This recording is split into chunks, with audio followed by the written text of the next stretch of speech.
I don't know. But I mean, they're working on, they have early beef stages. and chicken. They can basically do whatever, and then you're like, well, could you like grow human meat? Like, so right. People are going to be cannibals. Like, it's like weird. But I guess like that's like one step in the direction for like regenerative medicine of, amputees maybe in 100 years down the line. The future of what's possible. Yeah, I went to some conference and there were some scientists and doctors who were pioneering like growing heart tissue and lung tissue. It's like we're entering a crazy new world. Yeah.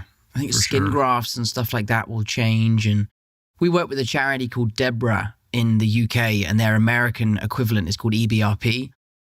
It's a charity that helps kids with EB, which is a disease called epidermolysis bullosa. And it's essentially like, to my understanding, we have 9 layers of skin that all move over each other. That's why our skin is so flexible. But to someone with EB, their skin is fused together, so they don't have that luxury. So if they were to quickly close their hands, their skin would crack. And it's gnarly. They bleed and they're blistered all over their bodies.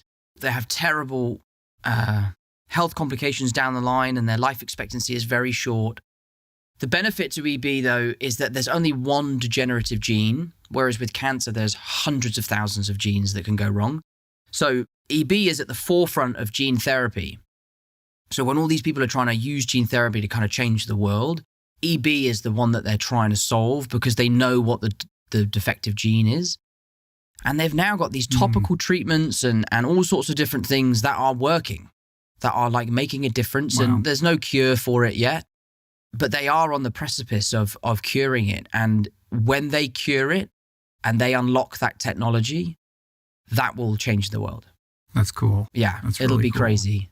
And philanthropy is a big piece of your life too, right? You have a trust and you have your tentacles in lots of different areas with that.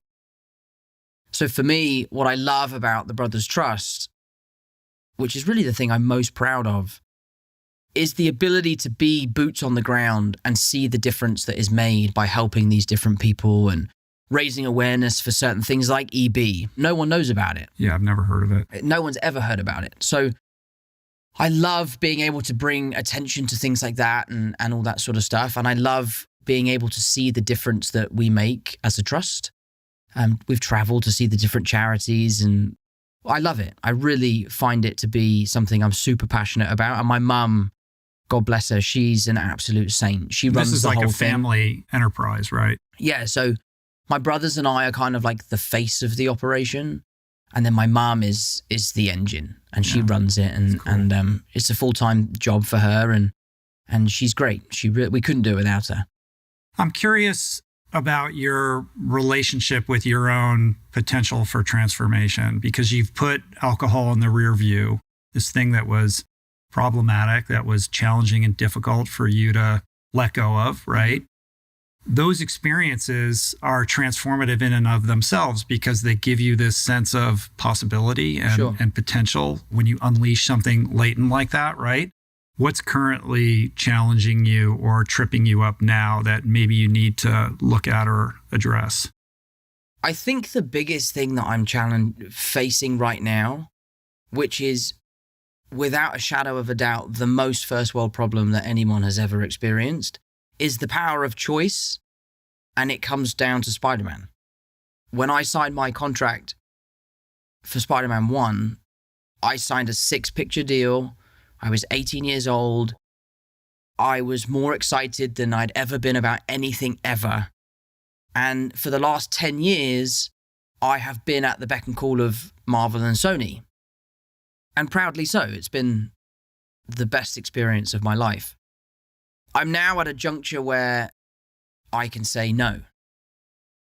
And now that I've been afforded that power, I am struggling to figure out what is the right thing to do.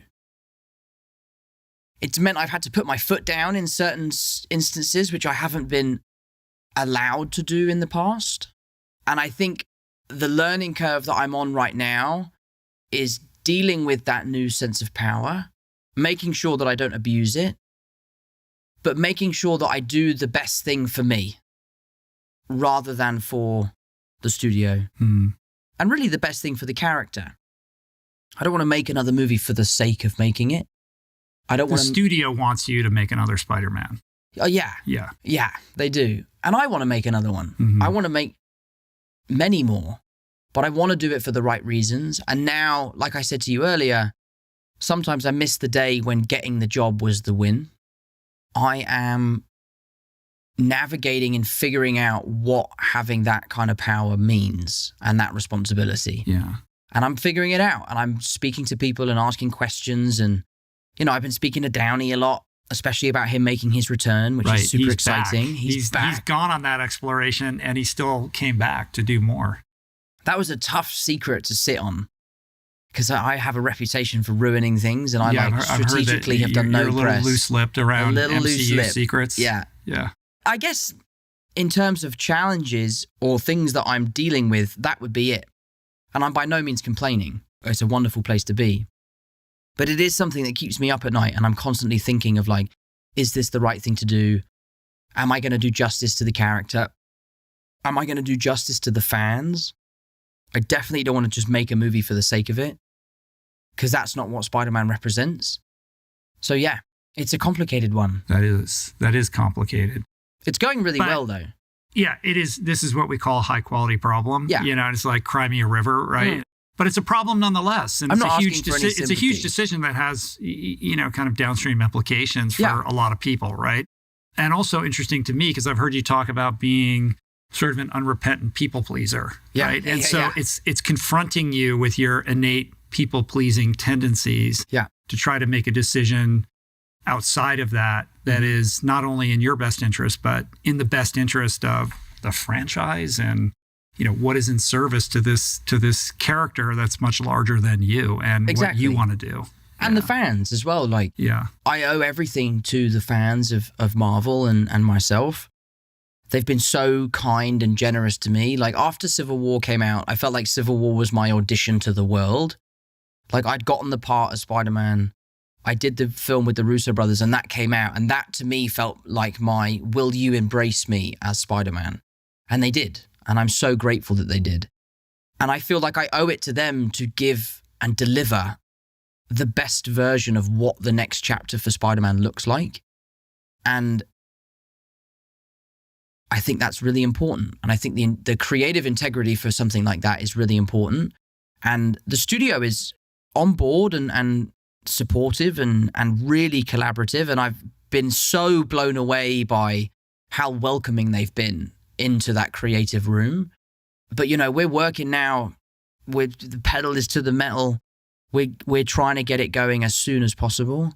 Things are looking great, but there's still a lot of moving pieces that need to come together for us to hit the ground running. Right. So what is the ticking clock on this decision and what are the variables? Is it the script, the team, the story?